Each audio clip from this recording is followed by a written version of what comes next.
Hi everyone, Theme Park Tracker here with the Universal Studios Hollywood update. Right away, walking to the park entrance, we got holiday decorations going up.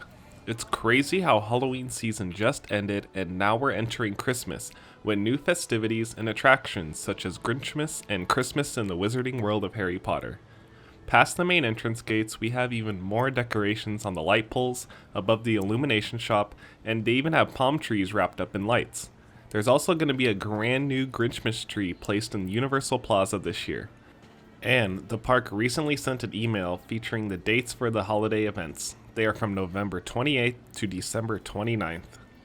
Moving over to Waterworld, it is still under refurbishment, but is expected to reopen November 14th or sometime this week if everything goes alright with the testing.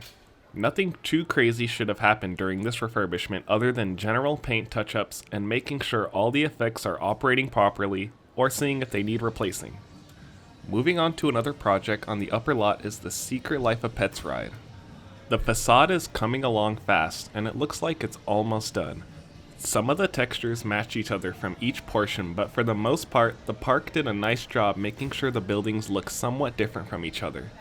You'll notice that some of the brickwork may look the same in some parts, and some of the window decorations are repeated, but walking along this path and looking up at it, you'll hardly notice it unless you're specifically looking out for it. Looking closer at the buildings, they have started to add decorative elements inside the windows. We got curtains, shades, and probably even some more stuff you can't quite see with the scaffolding in the way. What would be neat is if we saw some animated stuff coming out of the windows. And this very may well be the case. You might see figures of the pets from the film popping up in the windows from time to time. They could even put on some kind of show where they are all talking to each other and the guests below can see the action. This would be a neat addition and very similar to the two New Yorkers that talk to guests from the windows in the current New York facade right next to Kung Fu Panda Adventure. They also opened up the walkway here, so now there isn't that awkward dead end to get to Despicable Me, Minion Mayhem. You could also see the walkway itself was redone to match the rest of the main upper lot walkways. Before, it was just an asphalt path that mimicked a street with yellow lines and crosswalks. This looks much better than what was there before, maybe because the old one was in desperate need of a repaving. And moving down to the lower lot, we have some interesting news for Jurassic World. The sign that was placed above the show building has been removed. No one knows exactly what for, but the rumor is that they needed to make repairs to it. What kind of repairs, I'm not sure, but hopefully they can get this thing back up here soon because it looks so plain without it. It's unfortunate that this had to happen right before the mad holiday crowds flood the park.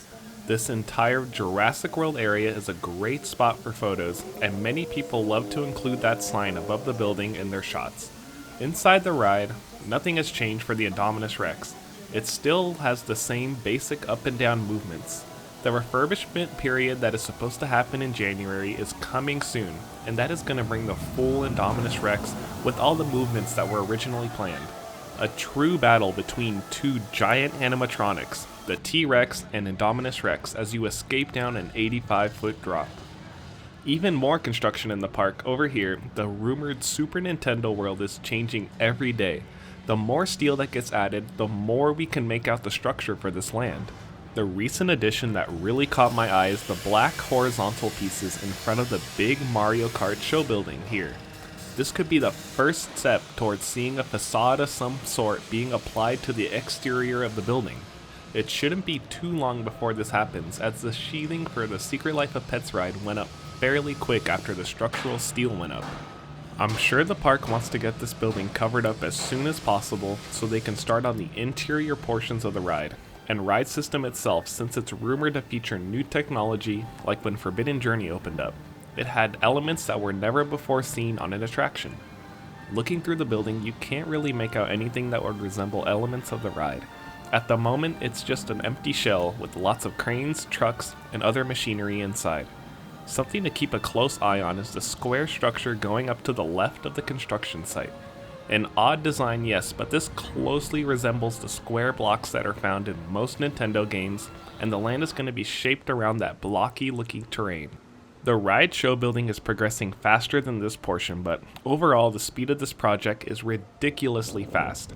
I've mentioned this before, but it's even crazier how Universal hasn't said anything about this project starting.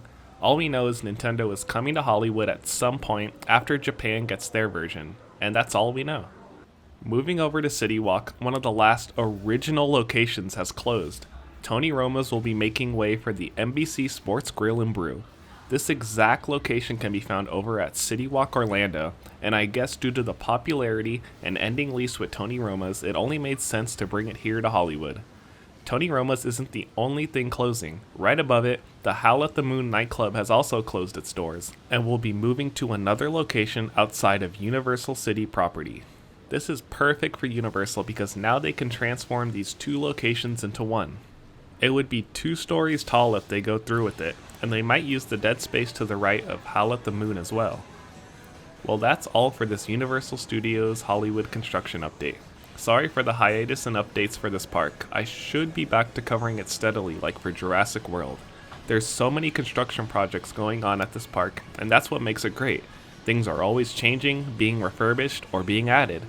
Who knows what project might spring up out of nowhere.